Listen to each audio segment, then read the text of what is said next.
warahmatullahi wabarakatuh. Perkenalkan, nama saya Ika Nuraini Bonde, kelas MPI 4C.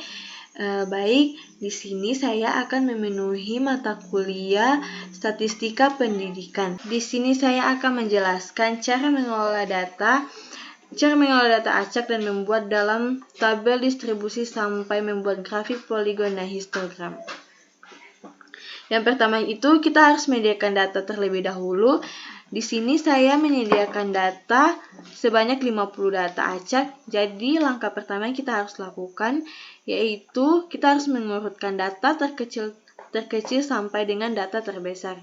Berarti di sini kita mencari atau mengurutkan nilai yang paling rendah sampai nilai yang paling tinggi dari data yang kita gunakan. Selanjutnya itu kita akan menentukan rentang banyaknya kelas dan interval kelas. Yang dimana kita menggunakan rentang itu kita menggunakan rumus X max kurang X min. Yang dimana tuh X max itu adalah nilai tertinggi dari data dan X min itu adalah nilai terendah dari data.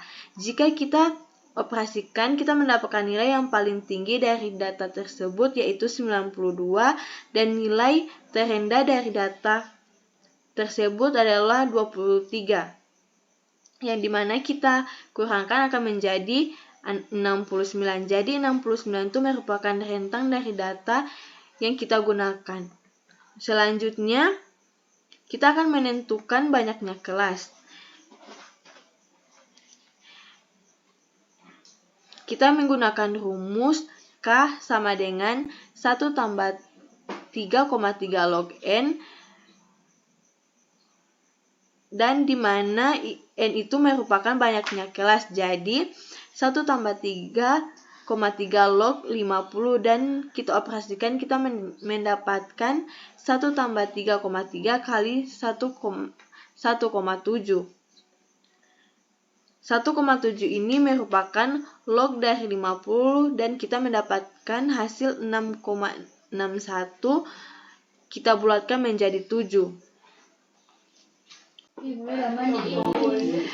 Selanjutnya itu kita akan menghitung interval kelas. Interval kelas itu menggunakan rumus rentang dibagi dengan banyaknya kelas, di mana rentang kelas tadi itu kita sudah dapatkan yaitu 69 dan banyaknya kelas itu kita sudah dapatkan yaitu 7. Jadi 69 per 7 sama dengan 9,86, kita bulatkan menjadi 10. Untuk selanjutnya kita menghitung frekuensi dari masing-masing data kelas. Frekuensi ini merupakan kemunculan data dengan interval kelas 10 dari data acak yang kita gunakan. Jadi data 23 sampai 32 itu berapa kali muncul di data ini, kita akan mendapatkan frekuensinya itu adalah 4. Kalau kita hitung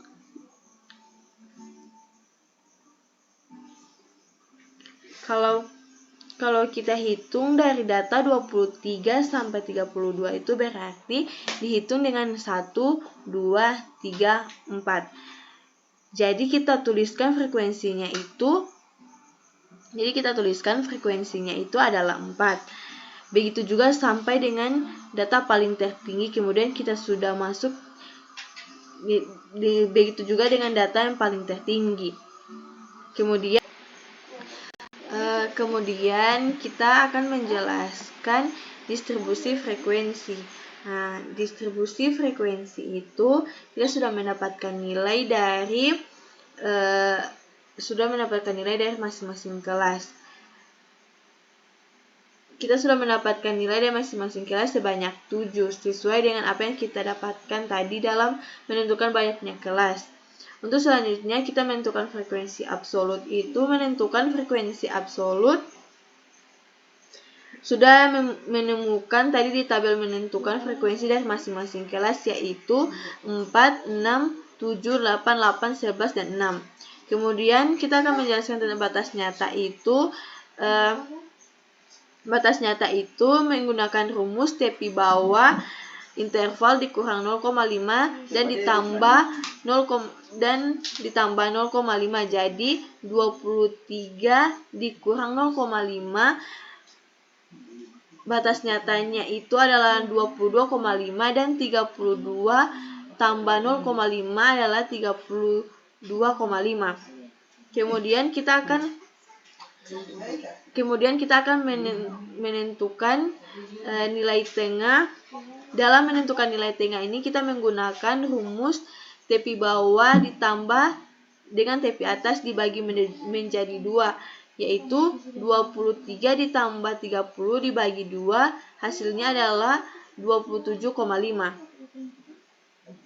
Kemudian kita akan menghitung relatif. Relatif itu adalah dari nilai frekuensi, seperti 6 tambah 6 sama dengan 12, 12 tambah 11 sama dengan 22, 22 ditambah 8 sama dengan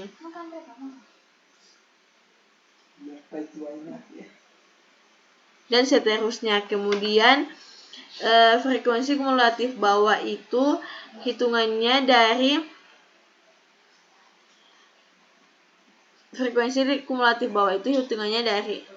dari bawah, yaitu 6 ditambah 11 sama dengan 17, 17 ditambah dengan 8 sama dengan 22 dan sampai dengan 50. Kemudian frekuensi kumulatif atas itu adalah 4 ditambah 6 sama dengan 10, 10 ditambah 7 sama dengan 17 sampai dengan 50.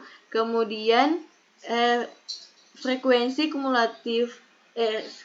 relatif kumulatif itu adalah dari ditambah dengan relatif yang hasilnya 12 ditambah 22 hasilnya 34, dan 34 ditambah 16 hasilnya 50 sampai dengan 100.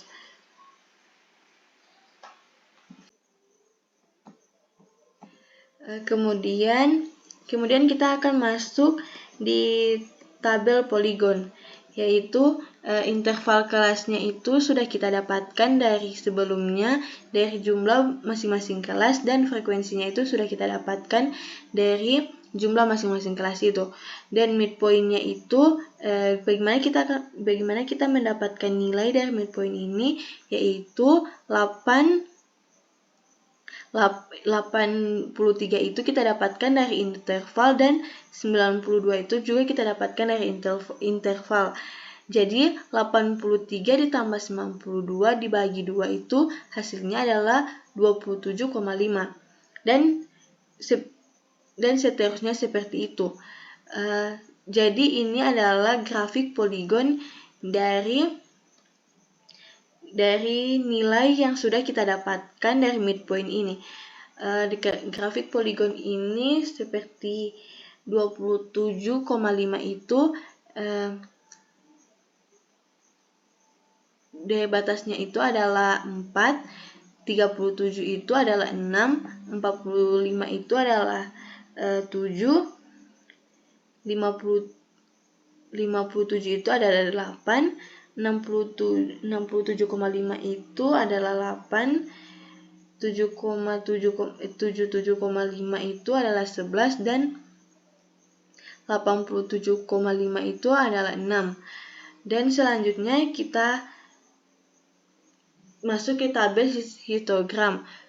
Tabel histogram itu sama seperti dengan tabel poligon tadi, tapi di sini nilai nyatanya akan kita dapatkan dari nilai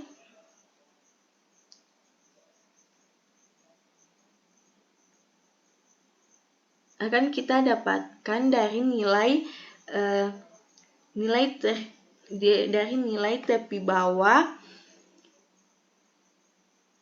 dari nilai tepi bawah dan tepi atas dari nilai tepi bawah dikurang 0,5 dan nilai tepi atas ditambah 0,5 dan hasilnya adalah 83 dikurang 0,5 adalah 82,5 dan 92 ditambah 0,5 itu adalah 92,5. Itu adalah penjelasan singkat saya mengenai tabel distribusi sampai dengan membuat grafik poligon dan histogram.